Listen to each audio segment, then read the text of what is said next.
All right. Yo.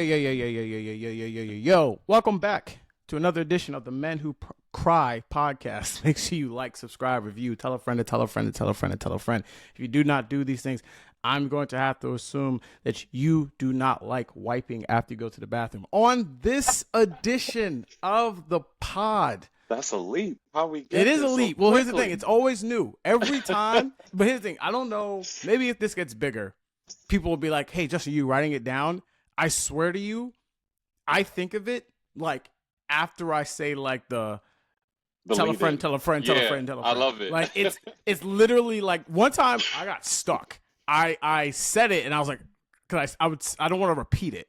Yeah. And so yeah. Well, how many episodes in are you? We are of this pod of the Men Who Cry podcast. First of all, let me introduce who I'm answering to. If you listen to this in podcast form. No, it's fine. Newfound friend, Dallas Mavericks fan. I'm here to poke at his pain. Obed Obwoge is here to talk to me, talk about his pod, and talk about his Dallas Mavericks. Thank you for coming on.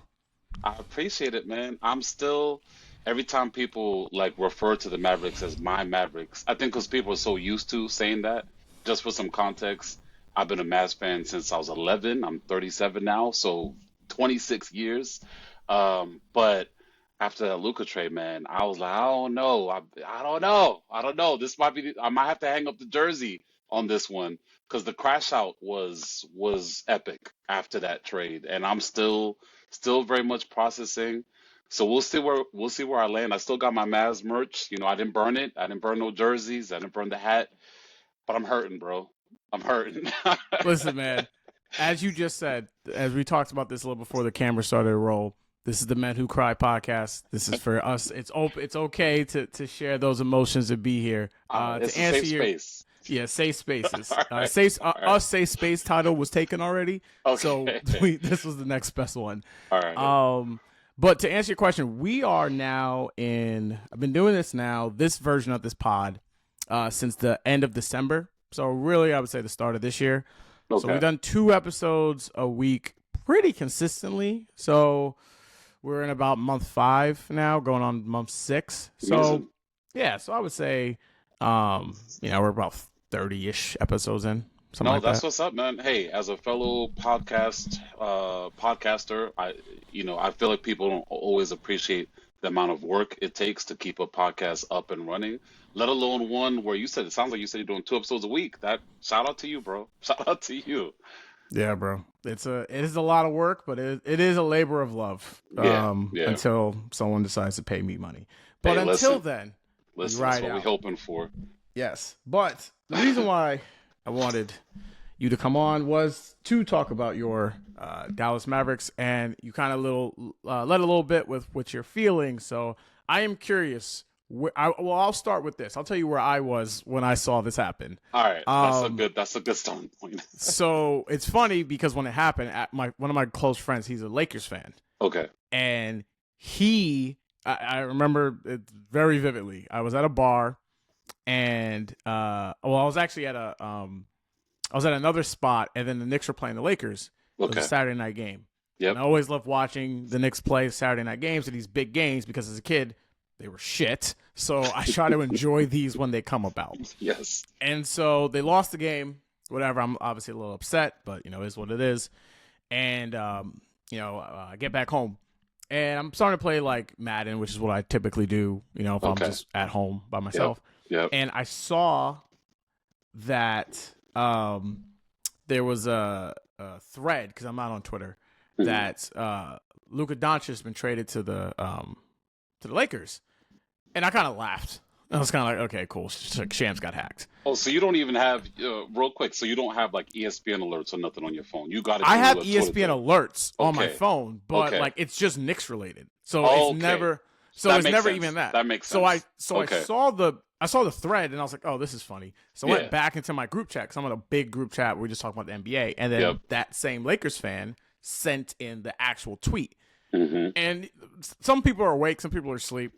And I kind of go like, oh, ha, ha, ha, whatever. Like, that's kind of funny. Shams got hacked. Yeah, Shams But got then, hacked. This is one of yeah, those little fake Twitter pages that it's like one letter removed from the yeah. original. So yeah, I hear And you on that. what's funny is that in the conversation that I'm having in the chat, I would have been like, man, this would have been way more believable if they put like Austin Reeves and like a bunch of more picks. That would have been that would have been like, oh, that would have really got me, you know, if Yes. that was the trade. And then I see Chris Herron, who's Yep. another reporter that I follow, Yep. like said the same thing, and I was like, Mm-hmm. there's no way. And Ain't then no way. Ain't I no am way. like scrolling when ESPN put it up as their main graphic. I was like, oh, this is real, and I couldn't sleep. I was up the next 2 hours. I was like, this couldn't did not sleep. happen. How you think I was? So here's the thing. That's how I felt. Could you please tell me the time of death? What happened when you got that news? Man. All right. So, have you ever been to Dea out here in Flatbush? Nah. Okay, it's a little bar out here, a new spot that opened up. I was out with Nana actually, and then you met my homegirl Nana a few times. Also, Cole's on my podcast, shameless plug. So I was out with Nana, having a good night, and like you said, it was late. It was probably around, yeah, I think it was like midnight. It might have even been pushing 1 o'clock Eastern time, and I get the ESPN alert.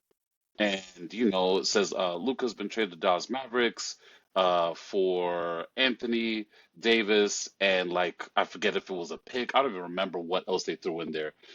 And I just looked at my phone. I was like, nah, that's yeah, like you said, he got hacked. He got hacked. Ain't no way. We're used to the Woj bombs. Woj Exactly. retired now, so Shams is where we're getting our ESPN alerts. But yeah, similar to you, man. I was like, yeah, this is not real.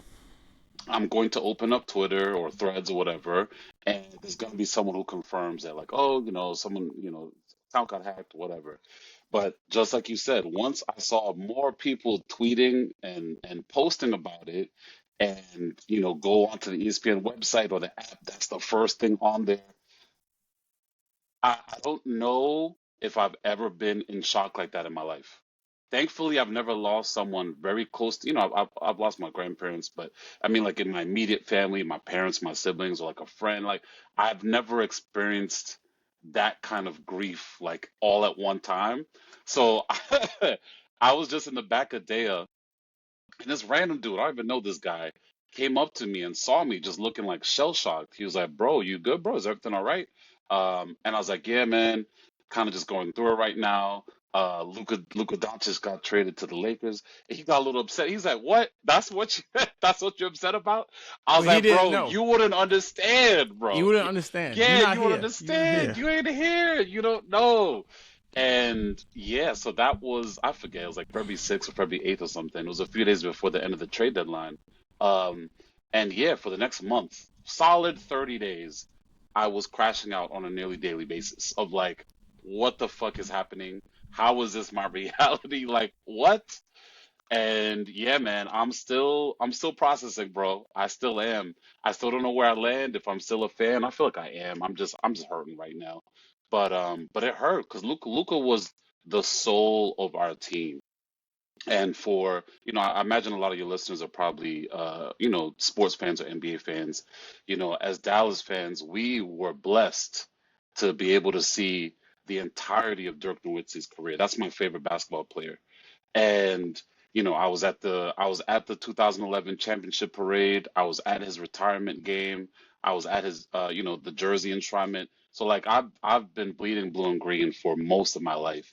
So as far as all of us Mavericks fans were concerned, we were about to just be set up for the next 20 years for the same kind of experience.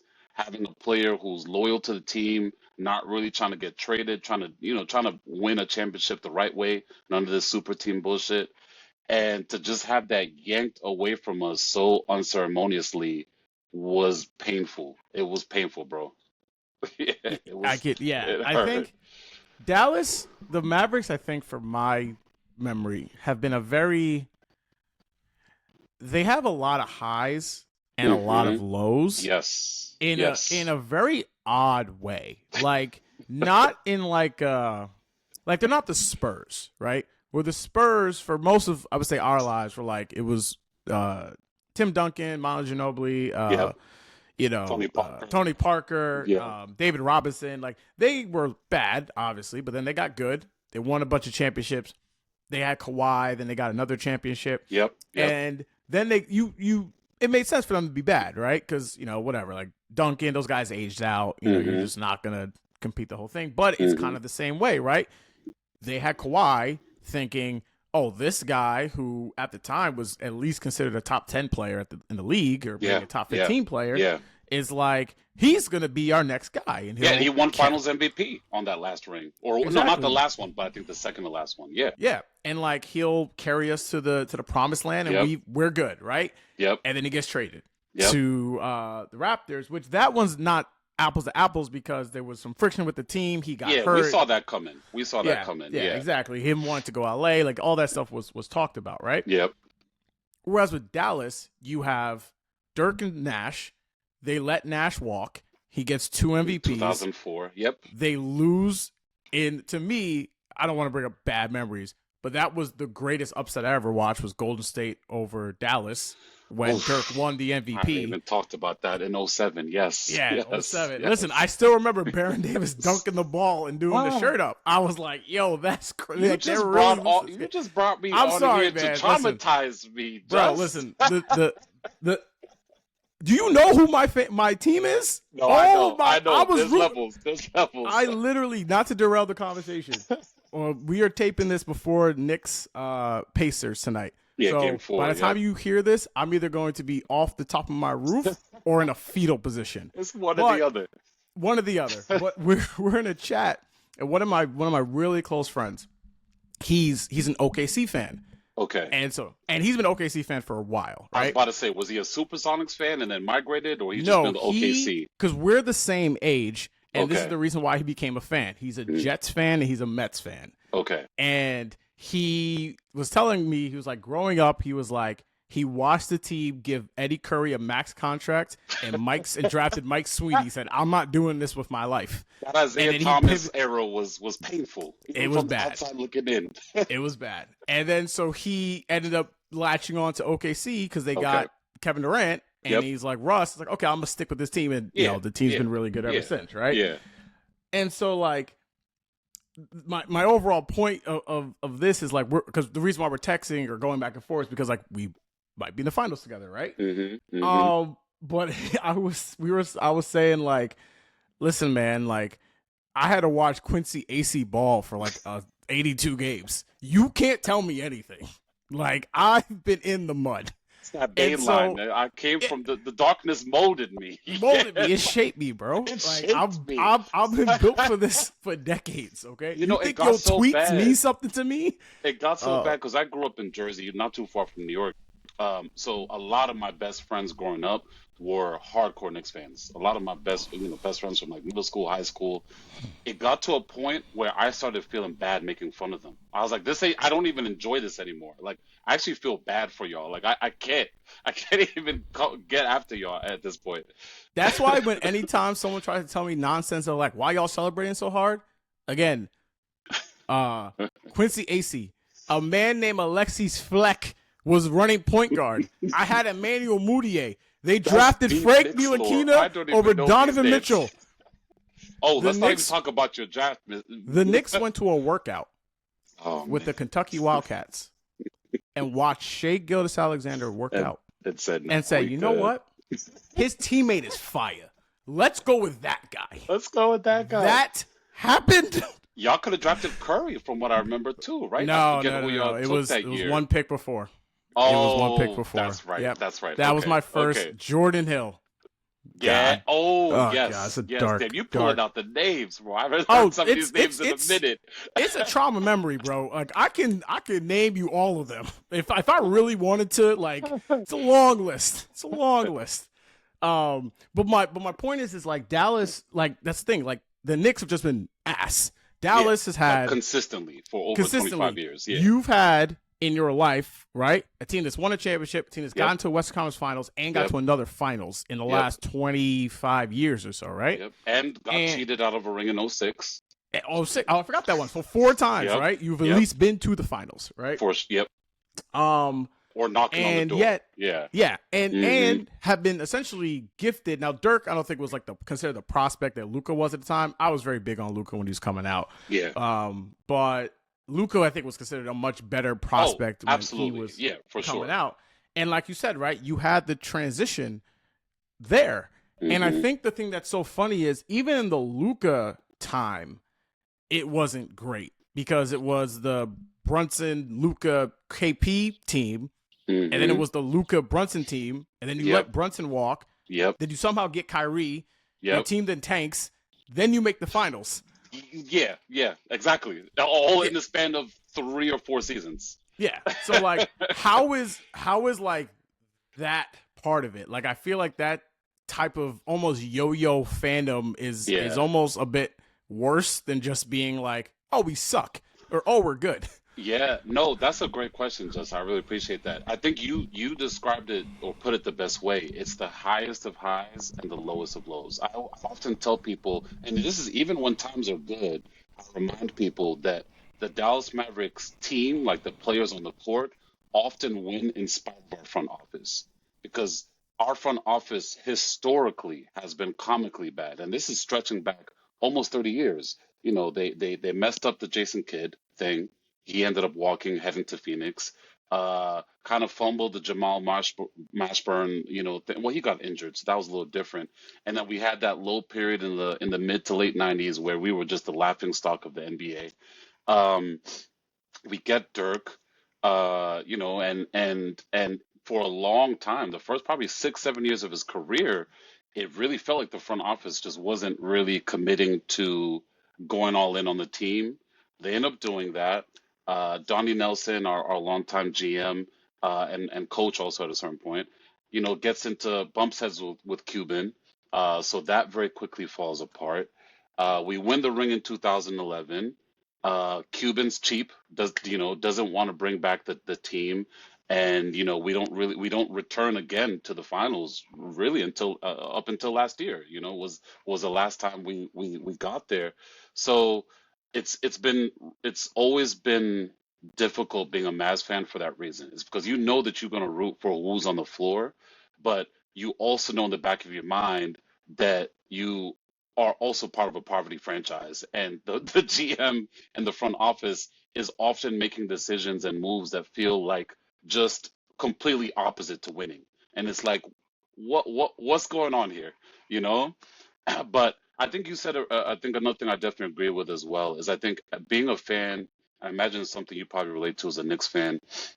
I think the last time y'all won was, I don't know, 73, 74. It's Um, 1973. yeah, it's been a minute. It's been a minute. But I will say this. I think for those of us who root for teams and franchises who don't have a history of winning, talking like the Yankees or the Lakers, some of these teams who that like winning is just in their DNA, and they're good for a ring or two, maybe even three every decade, like automatic.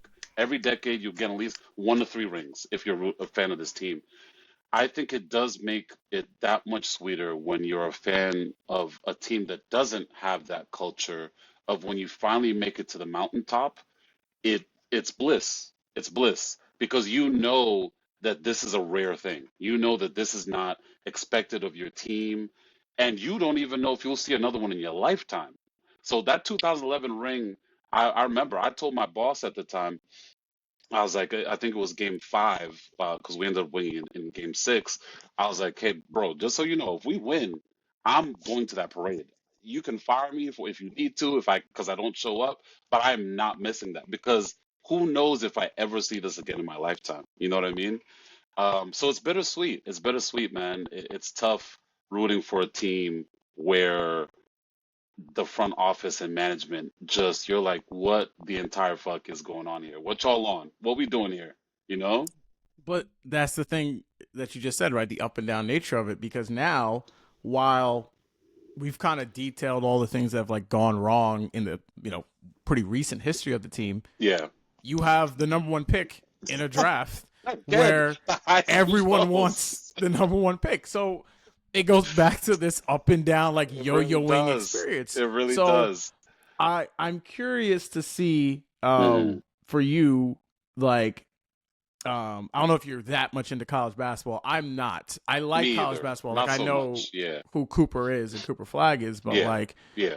one, that's a two-part question. One, do you think you're keeping the pick? Yeah. Yeah. And Yeah. well, so boom. But my second question then is like, how do you feel about not only Cooper being on the team, but just I guess the team moving forward? Oof.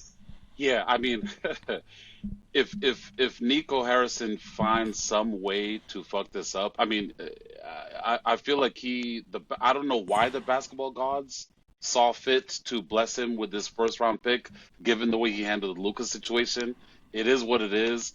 But I would be extremely shocked, and that's saying a lot, considering I never in a million years would have thought that we would trade Luka.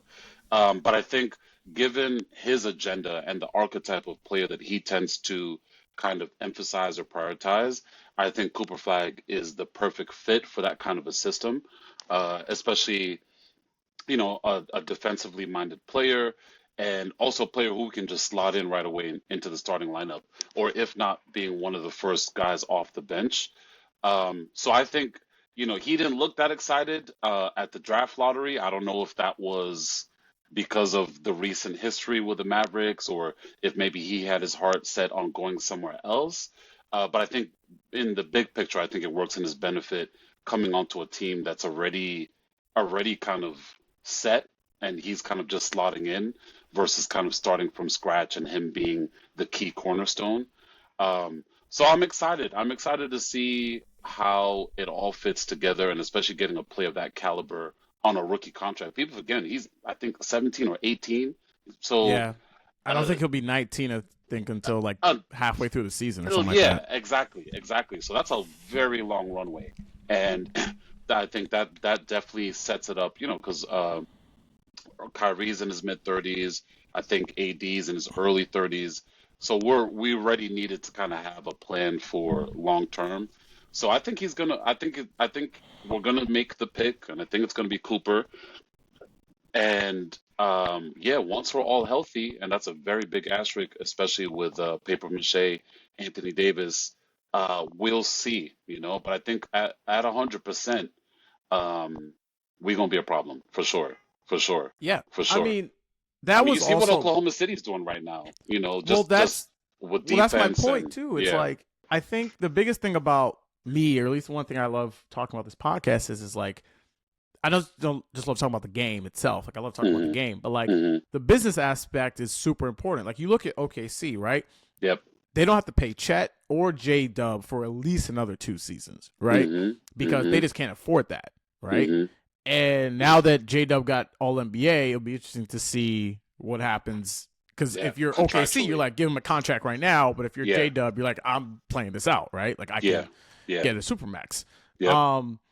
But I think, and so I feel like having guys on cheap contracts that can play, right? That can come in and play is uber valuable. And the fact that you now have a guy who, I don't know, at worst will be your 6th best player next year, at best could be your 3rd best player next year, is incredibly valuable just to have on the team.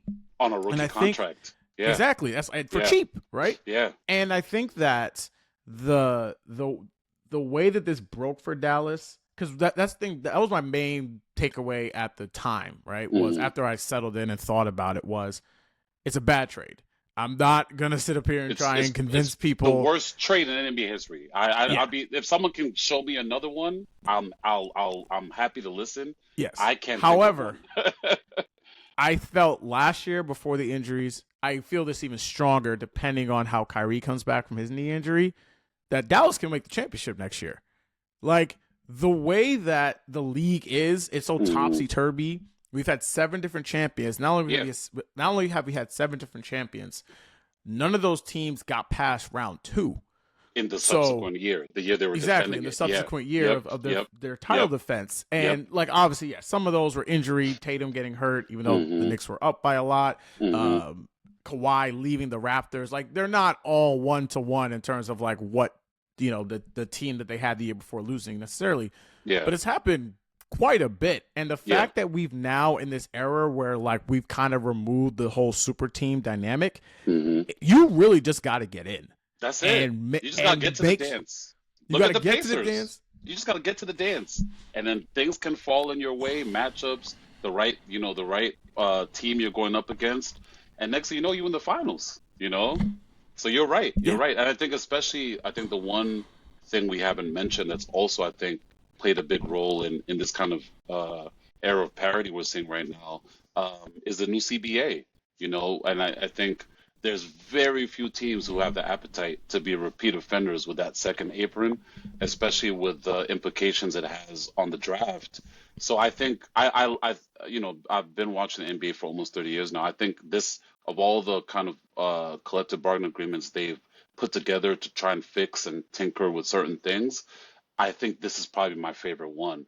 I'm curious what you think, though, because I think some people are not that happy about it. I love it. I love the parody and just because it kind of gives it that March Madness feel of like, we just got to get to the playoffs and then who knows who's going to end up there. You know what I mean? Yeah. For me, from the player aspect of it, I think this is one of the worst deals the players have signed. Really? Ever. Why is that? I'm curious. Not know. What do you think it is? So here's the case, right? Or why do you say that is what I should say. Yeah. Just from the players aspect, right? You've seen the league used to have 7-year contracts, right? There was this, I always was like, how is Kevin Garnett the highest paid player ever? And I was like, oh, he signed a 7-year deal, and his numbers kept going up every year. Yeah. And so that I felt was, like you said, it was too crazy.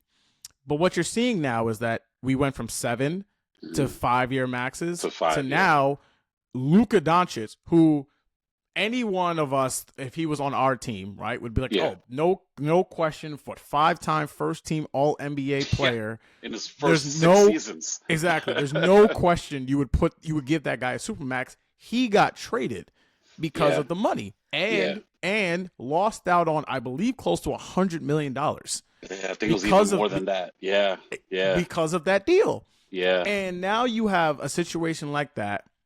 You have someone like someone that we both obviously know, Jalen Brunson, taking $100 million less. Now we can get into. Well, that was on him. That was a decision he made. That's on him. But I would also argue it's on him because of what the team needed. You don't get Karl Anthony Towns if he doesn't take that deal. No, which is why it was a savvy move on his part. Yeah. Yeah, and I always say, like, because some people are always like, oh my God, that's so stupid. You're not going to convince me a dude that the Knicks, just the Knicks, got him almost $250 million to talk to me like this man's on food stamps. Like, exactly. We got to take a little bit of a step back. We do. I think he'll be fine. Me too. I think he'll be more than fine. Exactly. But it's going to be, and I think it's either Brian Windhorst or Bill Simmons, Ryan Russillo. Those guys have been kind of talking about this. Is like, this is the summer you're going to see it. Like, and again, another former Knick, a guy who I still like, Julius Randle. Yep. Who's paying him? This summer? Like, who's paying him $35 million? Someone will, but that's the thing. No, but Justin. But there's the thing. We always say this. Someone will. Someone always does. Someone always does. I guarantee you that Julius Randle is not going to be a free agent start of next season. I guarantee you that. I don't think is going to pay that money. I don't think he'll be a free agent. I just don't think that, like, if I'm him, 30 years old, you're still in the prime of your career. Yeah. You help the team get to the Western Conference Finals. Granted, they still have a chance to make the finals, but it looks like it's over. That's enough to be like 35 a year. And I am very interested to see what team is willing, because of the contracts, who has cap space, and what we just talked about before with the CBA, who's going to pay that? You're forgetting that teams like the Wizards exist. I don't, but that's my point. It's like, I don't think the Wizards would do that. Because if you're the Wizards, you're like, okay, we have a bunch of these guys. We already have our big salary players. We just have to hit the salary floor. Like, it's becoming a version of baseball where it's like, all right, if I hit the salary floor, I have all these young guys on my team. Like, the team's like kind of interesting. Like, if I draft another guy, I'm just gonna keep turning this over. And again, like, we'll see about this. I am very much thinking that guys like him and Naz Reid, it's funny, they're all Timberwolves, and Nickeil Alexander-Walker, all these guys who are going to be like free agents coming up, I think, are going to have a very interesting conversation with their agents about, hey, I played for X. Why am I now only being offered Y? Yeah, I don't So, know. I don't know because I think isn't CJ McCollum, I think he's yep, if he's the not one who the got it. yeah, I kind of saw what he was going for in terms of the middle class NBA players eating right now off of this new Mm-hmm. CBA, especially because there's now the salary floor, so all teams have to meet a certain minimum, kind of salary cap. And thankfully, because if not, you'd have teams like look at Denver, look how cheap they are, and not wanting to pay key components of their championship winning team, and they're kind of breaking it down part by part. Um, so I've always felt this. I've always felt that tier one, like the top, let's say 7 players. 10 even feels like a lot. I've always felt that tier one player are extremely underpaid. And I've always felt that the tier two players are often really overpaid. So I think that's what ends up happening. Because I think there's some players who end up making a little bit more than I think that they're worth, but it's just as a result of the market dynamics or as a result of a need that a specific team might have. Because like earlier, you said Julius Randle for 35. I don't think he's worth $35 million a year personally. I'm not But paying him that money. and that's the thing, right? Because Yeah. where the fat, if you want to use this term, comes in No, that's a good way to put it. Yeah. is going to be where you cutting from, right? Yeah. And I Yeah. think, like you said, right? Like I think ultimately the point I was making is like, while yes, I think that guys who are under like a little bit of a lesser tier than that will be getting Mhm. more money. My, I guess, argument is going to be like, we are going to have a very hard reset of what's going to happen, right? Because like he didn't make the All-Star team this year. We're really talking about Julius a lot, but if he's like, yo, I'm a 2-time All-Star, or I'm a 3-time All-Star, I made 2 All-NBA teams, we're in the West Conference Finals, pay me my money. And this is part of the reason why I think the Knicks want to trade him. And it's like, Yeah. people are Yeah. gonna be like, we're good. Yeah. I'm good. I'm good. I'm good. And I think guys like that are in for a rude awakening. But from a fan's perspective or from a business perspective, I love it. I like the Warriors teams because my team was terrible, so like I had nothing else to root for or anything. And I've been a huge Steph Curry fan since Davison. I see. And but it was getting ridiculous. It was like, all right, so no one's got a chance to win these things. Like we're all just here just to get participation trophies, things like that. And some of the new CBA was in response to the Kevin Durant signing because Exactly. I don't know if you remember it's like, how is that team having the cap space and the ability to sign Kevin Durant? Like, nah, we can't. I'm so happy that we are moving past the super team era, at least in its last iteration. Because I'm sure you're clearly a big NBA guy. There's always been some version of super teams, even from the earliest history of the NBA, even going back to the 40s, 50s. Every decade has had some version or iteration of the quote unquote super team. But I'm just happy that they've found ways to kind of just even it out. I think it's just a better product from an entertainment standpoint when you have that feeling at any given season, start of the season. Sure, we have these as the contenders, but really it's anyone's game, Exactly. And like you said, it really, I think, has made it interesting for everyone to be into it, right? Like I've never in my lifetime had this, and it's interesting even you said about the super teams, right? I don't think the NBA doesn't like super teams. If you look at a lot of the history of the ratings, no, they love it. Super teams are also good for them. Yeah. I don't think what they liked was the player empowerment. That's what I don't think they liked. Yeah. Where and I do agree with this, where like it was getting to a point where like the off season was becoming more important than the regular season. Where it was like, because I remember like, where's Paul George letting you know a year ahead of time, I'm not re-signing. That was the first start of this, right? Yeah. And his move happening, then you had LeBron, then you had Durant, like, and then it just kind of just kept snowballing and snowballing and snowballing. And I think the league was like, yo, fuck this. Like, I'm not trying to be basically held hostage by my player, Yeah. and now I'm in a shitty Especially David situation. Stern. Especially rest in peace. David Stern didn't play that. David Stern Yeah, was David not Stern here wasn't for all playing that. that. He's not here Yeah, for yeah, all that. yeah. Yeah. David Stern had to live through Kobe and AI's rap albums. You think he was gonna let y'all start going through?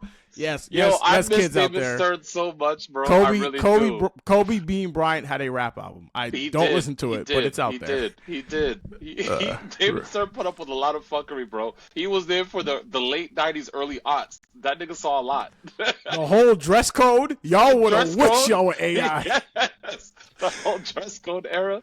Oh man, dress code ever was great. AI was getting his hair braided by his mom during the game On the bench. on the The bench. bench. Yeah. Stressing Mr. Stern out, bro. Yo, I know he was up in the office being like, "Yo, I'm tired of this motherfucker." Oh, he really was, bro. If you ever listen to, I love that we're now kind of getting a bunch of podcasts from former and current NBA players. I always love when they tell David Stern stories because you hear, like, you realize how he was basically like a mafia boss. He was like a mob boss, the way he ran the league. And so I always love hearing when you get those little quips and stories about people having to go up to the office. Shit, even Charles Barkley has a good story about that. Of Yeah, going up it's to the like kind of principal's going to the office. principal's office. Yeah, exactly.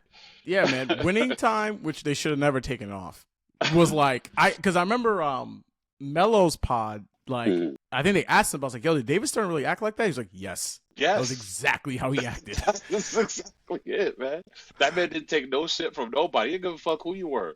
Yeah, bro. And I know there's that conspiracy theory about like him being the one who even told MJ to sit down for a season because of the Yeah, gambling stuff and all that. allegedly. Yeah, when he went to go, Yeah, I know allegedly. But I wouldn't put that past him. I believe that. I don't yeah, often yeah. buy That into he conspiracy suspended that. Yeah, theories. for I people buy who it. don't. For people who don't know what we're talking about, who might be, well, I Oh no, technically yeah. wasn't been around Sorry, for it, we're getting was deep in the weeds. Michael Jordan went to play baseball for a season, I believe and 94 to 95, somewhere, I yes, think. and he came back that like end of that season. The only reason I Yep, remember that because the doc talked about it. yep.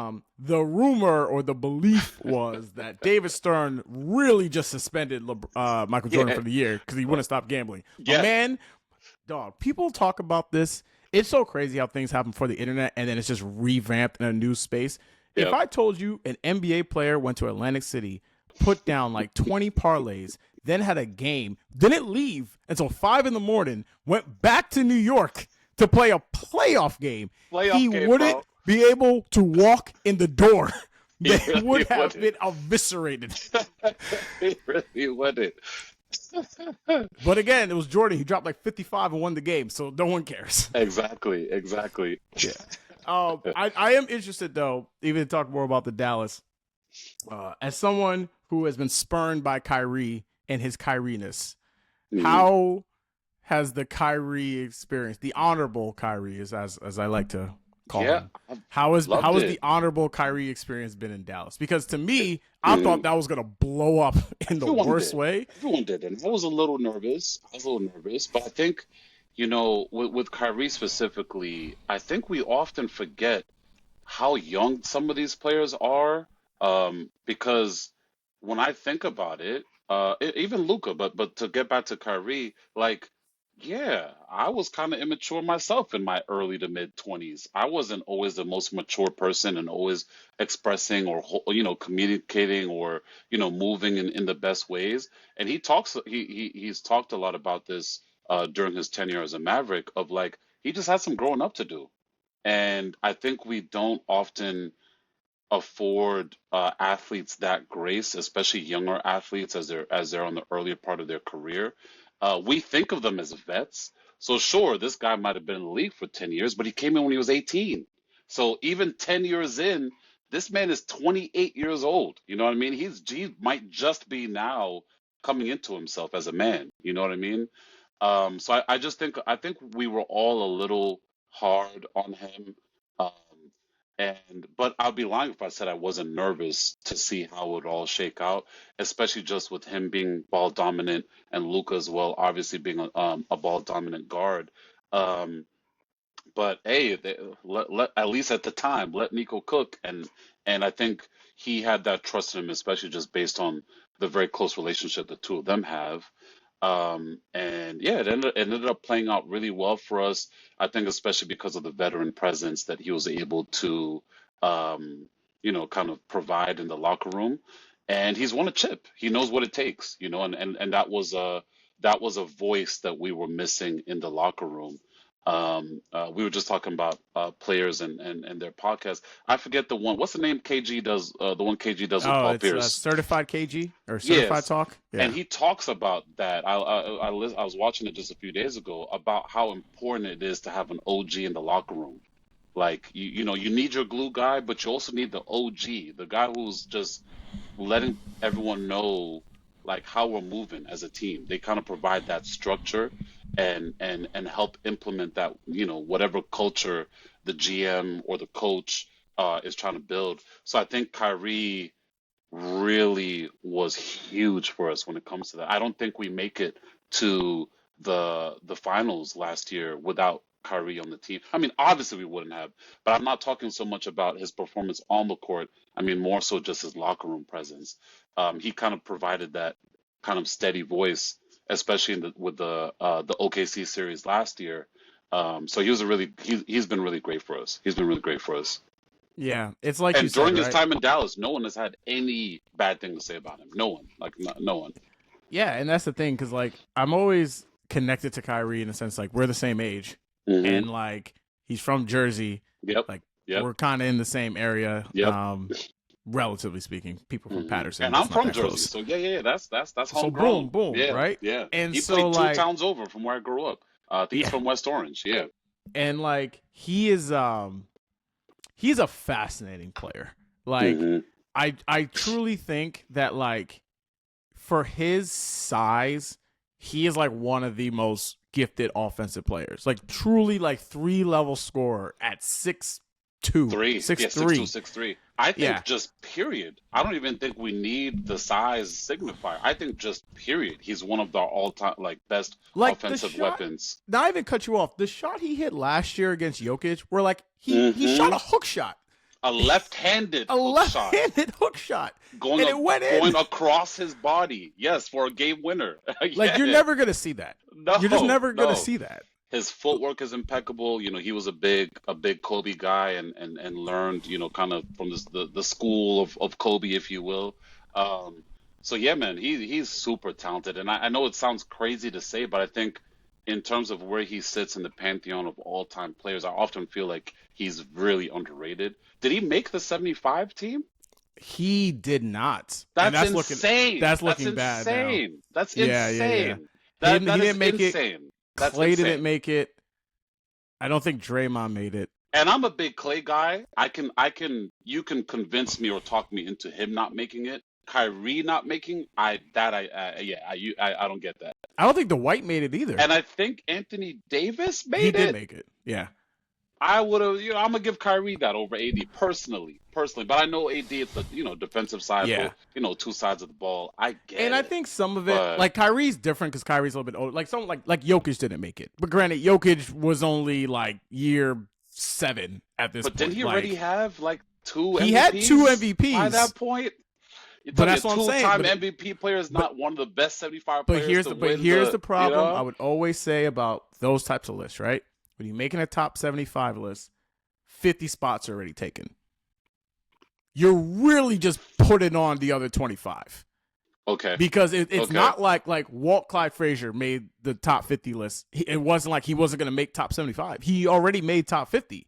So yeah, I mean, I see what you're saying. Once you're in the top 50, it's hard to drop off now on the top 75. exactly. So Yeah. like when they do this again and we're at the top 100, It'll be another 25 spaces. we I see what really you're saying. talking about 25 spots. I see what you're saying. That's I see what you're really saying. We're never taking avail- niggas off the list. exactly. We're not taking Yeah. you know what I'm saying? Like Tiny Ultra Ball ain't coming off the list. You know what I mean? Chris Bouchard talks about this a lot. Of like, anytime you're talking about the top 10 list, there's 15 people on that list.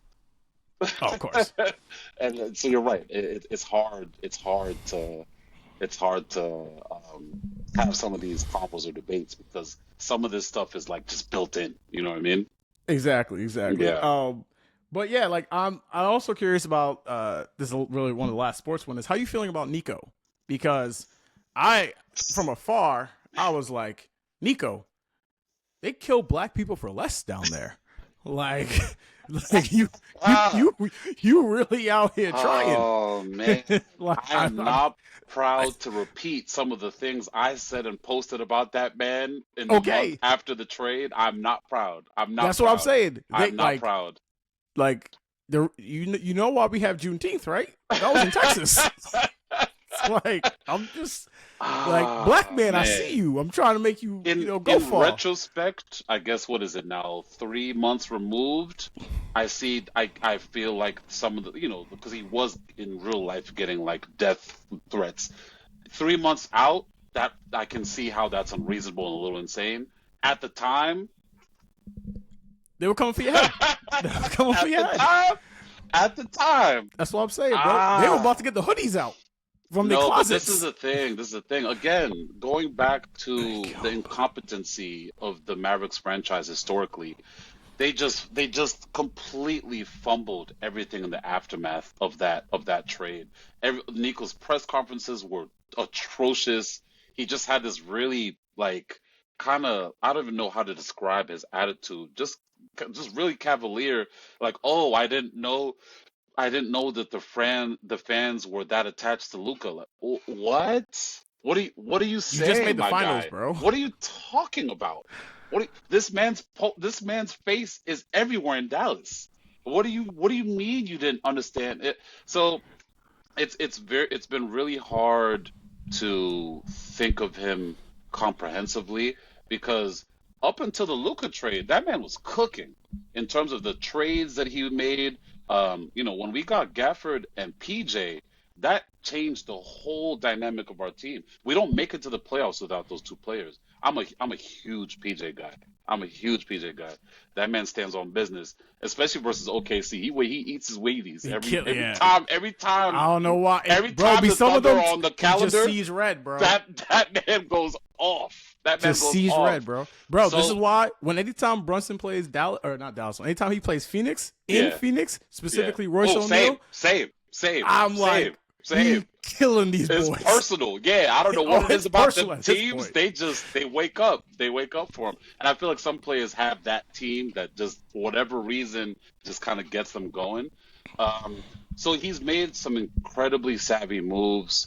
I'd be lying if I said otherwise, even how I feel on the other side of the Luka trade. But given I know he's a smart guy, which is why I think the Luka trade hurt that much more. Of like, bet you don't like this dude, y'all, his entourage or his camp, you guys have just never really gelled even from the beginning. Heard, but as a smart and savvy GM, you still could have gotten or as close to fair market value. At least get me 75 cents on the dollar. I feel like he got somewhere between 25 to 50 cents on the dollar. So I think that's what really hurt even more about the Luka trade was it was clear that it was just a fuck you. Like, I just want this guy off my team. AD's my guy, and I want him on my team. So just clean swap. Pelinka robbed that motherfucker. Like, no pun intended. His first name. But the crazy thing is, I'll never go over the fact. Nico called him. Like that. Can you to imagine me Rob? is, Can you imagine if you're Rob getting that call? You would have been like you, he sounds like what? know. And I hate to say it, but you're from like you know when you got an easy mark, like you know when you can finesse a nigga, like when like, all right, this guy's green, like this guy don't really get it, and I feel like that is exactly what happened on that call. Because imagine you just chilling with your wife, whatever the fuck Rob was doing that day, and you get this text from Nico, and I think they have a close relationship, and he's like, yo, can you imagine? I would have been like, yo, stop playing with me, man. Yeah. If I'm Rob, I'm like, let's do it today before you change your mind. Fuck what I'm doing today. I don't care for my kid's graduation. Let's get this trade. We're doing this now. Right now. We'll call the league office as we speak. Call Adam Silver right now. I got Adam Silver on line too, bro. I got you, bro. I'll set it up. I'll make the call. Don't worry about it, my G. Yeah. I got you. Call it. I got you, bro. Yeah, bro. You know what? FaceTime me right now, bro. I got you, son. What you need? Some water? I'll Venmo you some cash. What you got? So I think, and this is a big saying in sports across the board, not just basketball. Winning cures a lot. So I think if we, we're having this same conversation, or you check in with me 2, 3, 4 years down the line, and we've had two, NBA Finals appearances and maybe won one of them, I can see how some of, everything that happened the past few months kind of becomes a footnote a little bit, because that Luka trade will always be bad, no matter what the context is. Um, but I think it's really he's put a lot of pressure on himself of really needing to bring a ring within the next 3 years. I don't even think it's four within the next three, because four now we're talking that's a 40-year-old Kyrie Irving. That's not happening. And same with AD. That's a late 30. So it's really in the next 2 to 3 seasons, it's yeah, win or go home. He has to win a championship in the next 2 seasons, three max, or I'd be surprised if he has his job much longer than that.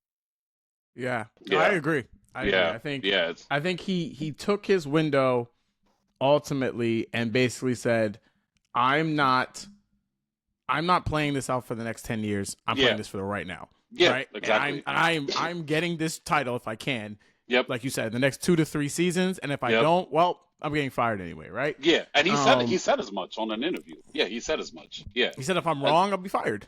It was an interesting choice to put your chips all in when, again, as we were just talking about earlier, in terms of the roster construction, he done an excellent job. Got a young D Live who is gonna be a fucking problem. He reminds me so much of Tyson Chandler. Yeah. So we've got him. PJ is a problem. Gafford is stout, down on the block.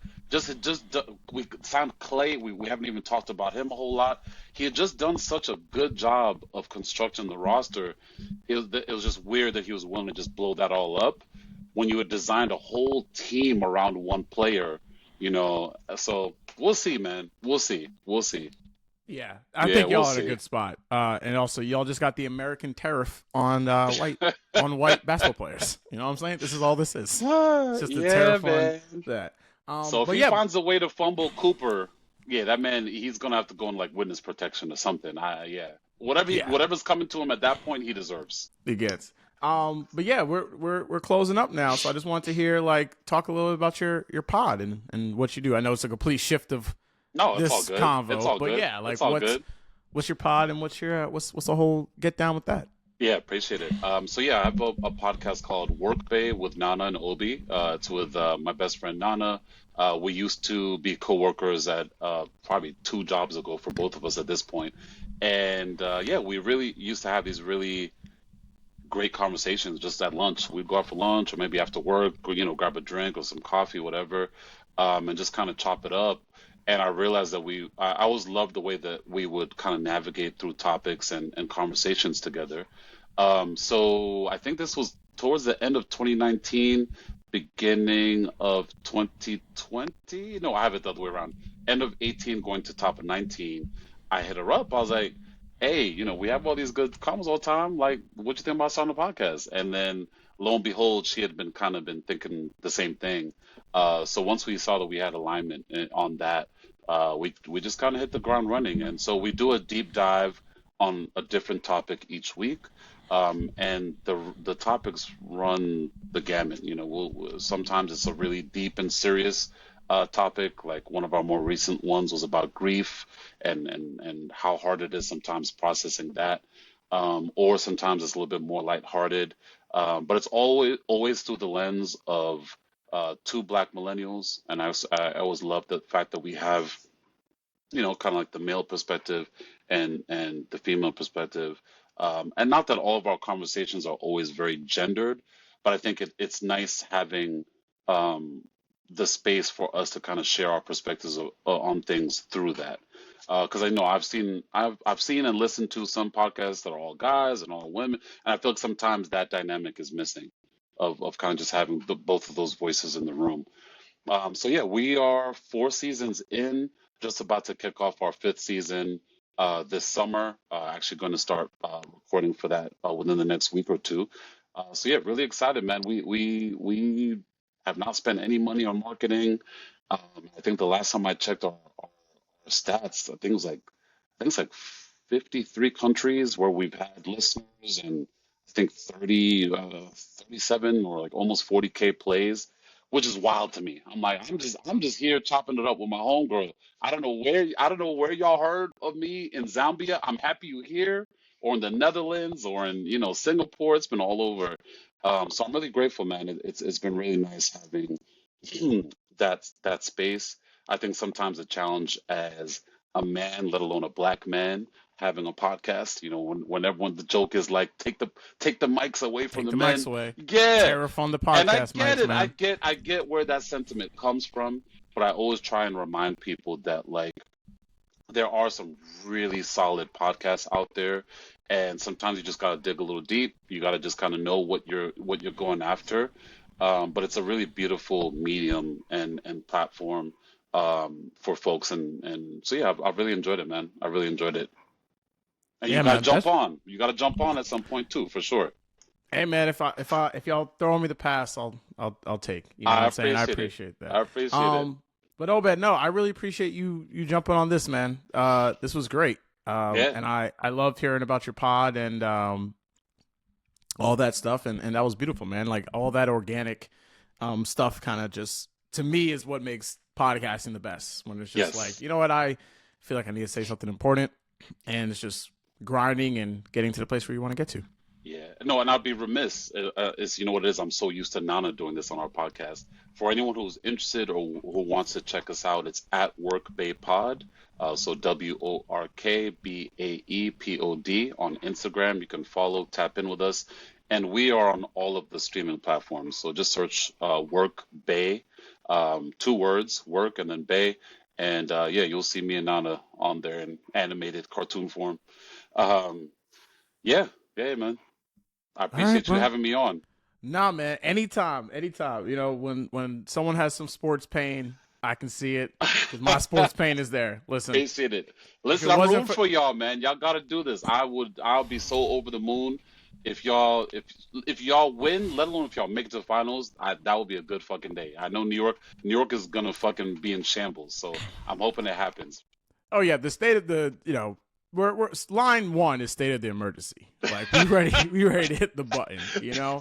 So and Adams, like Hochul, listen, whoever, they're gonna declare an emergency that day. They're gonna yeah, have to. man. Like when I tell you the amount of outlets, like I follow the Fader, and they were Uh-huh. writing a story about the Knicks, and I Yeah. was like, I'm telling you, like, and this is not a shot for any of you. Well, New Jersey Nets fans always got love for you. Brooklyn Nets fans can rest in piss.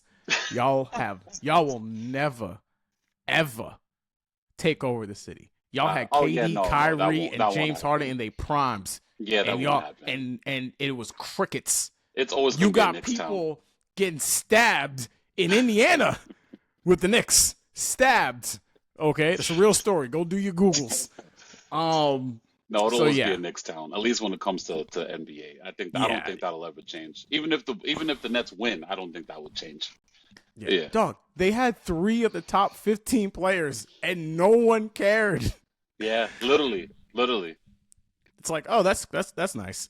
Because I didn't understand it when Stephen A. would say this often, and not just Stephen A. but a lot of like sports pundits of like the league and the city is a different place when the Knicks are winning.